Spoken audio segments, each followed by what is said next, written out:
Hello guys! Hello! This is for Taurus. Welcome dito sa aking channel, Kapalaran 888 Taurus. Alamin natin kung anong messages, vibration, gabay energy para sa inyong lahat. General reading tayo, so I hope na maka-resonate kayo. So, this is the third week of September 2025 Taurus. This is Angel's number 22 and 33, lalaki. Nakikita ko sa'yo dito Taurus na possible na yon, same with the Capricorn, meron kayong mararamdaman na pag-aalala sa linggong ito. Officially. Kasi parang halimbawa, may mga inaasikaso kayong papeles, dokumento, or pwedeng kontrata. Maybe you're waiting for a contract, or maybe natatakot ka na ma-terminate sa trabaho, or natatakot ka na baka yung hinihintay mo ay hindi dumating. Officially. Parang ganon. So, ang 33 na to, sinasabi niya na kung ano yung nangyayari sa ngayon, nasa tamang timing siya. Kumbaga, kung ano man tong pinag-aalala mo sa ngayon, sinasabi ng barahan na wala kang control dyan. So, para palayaan mo ang sarili mo dyan sa notion na yan, or sa emotion na yan, sinasabi ng barahan na i-let go mo lang. Okay? Just let go, let God, let it flow, kung ano man ito. Kasi 22-33 is balance number siya eh. So, ibig sabihin, wala tayong karapatan o kontrahin kung ano yung gustong mangyari sa buhay natin or gustong mangyari sa atin ng universe. Okay? Kasi wala tayong control eh. Parang sinasabi sa'yo ng universe na ibigay mo yun sa kanya. Hayaan mo siya na kumilos. Divine intervention. Hayaan natin ang Panginoon na gawin kung ano yung nararapat sa atin. Kasi minsan, 'di ba, sa pagko-control natin, doon tayo na-disappoint eh.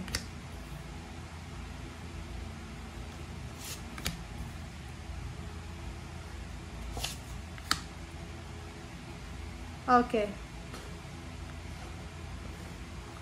Sa ilalim mo dito is Ten of Pentacles and Five of Swords. So, kung makikita mo, parang yun na nga, meron ditong Taurus na, wow. May nag-o-offer ba sa'yo? Kasi ito declining to eh, 'di ba? Parang ano siya, surrendering. Kung ano man tong pangarap mo na financial, kasi lump sum of money to eh, 'di ba? So, for example, you're waiting for a lump sum of money, like 100,000, 1 million, 10,000, 1,000, parang ganun. Thousands kasi siya. So, maybe you're waiting for a money, for a salary increase, promotion ba? And, siguro sa paghihintay mo sa ngayon, kaya concerned ka kasi medyo nag-aantay ka. Posibleng i-let go mo na lang. Hahayaan mo na lang siguro. I-let go mo na lang. So, please comment down below if you resonated. Okay, so meron tayo ditong 7 of Swords, 10 of Swords, and 10 of Wands. So 10, 10, 7, 8, Knight, 11. So ihanda mo ang sarili mo. Okay, Taurus, prepare yourself kasi isang balita, exciting na balita to. Okay, sobrang exciting na balita siya. There's a good news coming. Exciting good news na parating sa'yo, na posibleng siya ang makakatulong sa'yo para matapos na yung mga pinoproblema mo. Emotional problems or kung ano pa man. Meron din dito na balita. Yun, good news, balita na posibleng matatanggap ka, na posibleng makakatulong sa'yo para kumbaga mabawasan yung mga bagahe mo sa buhay.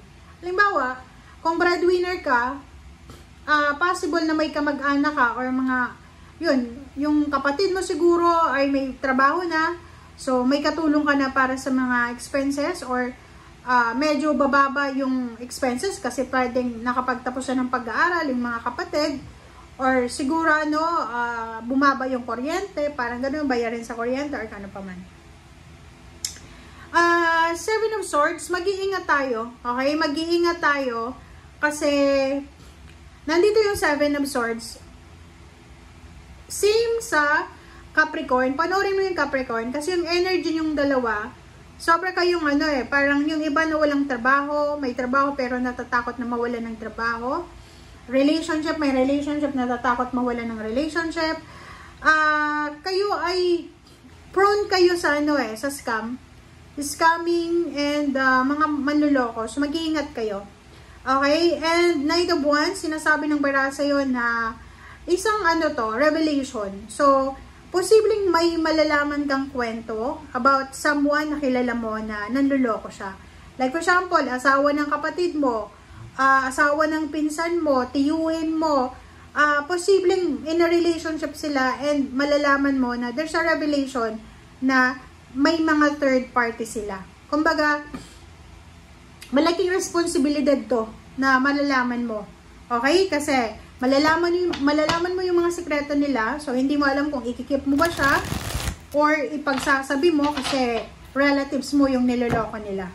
Alright.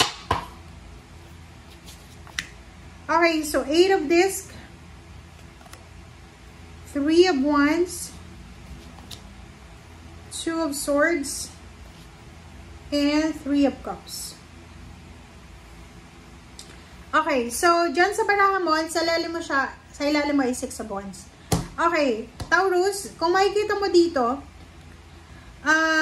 mayroon ditong Taurus na posibleng nag-aantay ka ng lump sum of money talaga. Maybe you're waiting for a job offer or nag-aantay ka ng contract signing or kung naman to na hinihintay mo. Sinasabi ng baraha sa'yo dito na huwag kang masyadong maghintay. Kumbaga, huwag mo masyadong ibigay. Alam mo, nag-a-apply ka sa isang or maraming companies, okay? Maraming companies na pinag-a-applyan mo. Tapos yung isa doon, yun talaga yung gustong-gusto mo Gustong-gusto mong trabaho. O yung company na yun, gustong-gusto mo talaga siya. Ingat-ingat ka na ibigay mo yung focus mo kasi merong mga taong ganun Like, nag-a-apply sila, maraming companies silang pinag-a-applyan, pero yung isang company na yun, yung prospect nila, and hinihintay talaga nila until nang 1 year na, 2 years na, hindi pa rin sila natatawagan, and hindi sila nag-a-apply ng ibang trabaho kasi natatakot sila na baka pag tinawagan sila, may trabaho na sila. Parang gano'n. So, maybe this is your case, okay? Mag-iingat tayo, okay? Sinasabi ng baraha sa'yo dito na medyo magkakaroon ka ng hesitation ba? Or medyo magugulo yung isip mo, okay? And 3 of Cups, sinasabi ng baraha sa'yo dito na there's incoming celebration. Maybe 3 weeks from now or 3 months from now. So, ano ba yun? October, November, December. So, December. Sinasabi ng baraha sa'yo dito na maybe December, you will celebrate success. Maybe December, dumating na or parating yung kung ano man. Nabubuloy ako guys.